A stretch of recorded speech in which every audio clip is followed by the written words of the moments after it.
ഗുരുവായൂരിൽ കാലം തെറ്റി പൂത്ത കണിക്കൊന്ന കൗതുക കാഴ്ചയായി മാറുന്നു. പൂന്താനം ഓഡിറ്റോറിയത്തിന് പുറകിലാണ് പ്രകൃതിയുടെ വികൃതിയായി കണിക്കൊന്ന പൂത്തിരിക്കുന്നത്. മീനച്ചൂടേറ്റ് മേടത്തിൽ വിരിയേണ്ട കണിക്കൊന്നയാണ് 5 മാസം മുമ്പ് വൃശ്ചികത്തിൽ പൂത്തുലഞ്ഞത്. കാലത്തിൻ കൈകൾ കൊന്നപ്പൂവിന്റെ കാതിൽ പറഞ്ഞിട്ടേയില്ല എന്ന ONV കുറിപ്പിന്റെ വരികളെയാണിത് ഓർമ്മപ്പെടുത്തുന്നത്.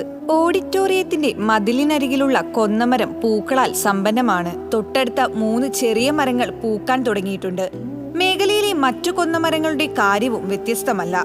ചൂടിന്റെ കാഠിന്യമാണ് ഈ പ്രതിഭാസത്തിന് കാരണമെന്നാണ് വിദഗ്ധരുടെ വിലയിരുത്തൽ.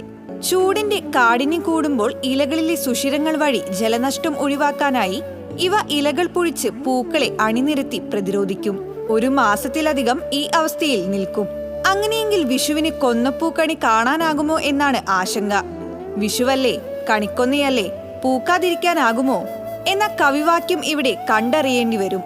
പ്ലാസ്റ്റിക് കൊന്നപ്പൂക്കൾ എത്ര തന്നെ വ്യാപകമായാലും മലയാളിക്ക് കണി കാണണമെങ്കിൽ ഒരു പിടി കണിക്കൊന്ന തന്നെ വേണമല്ലോ. TCV news, Guruvayur.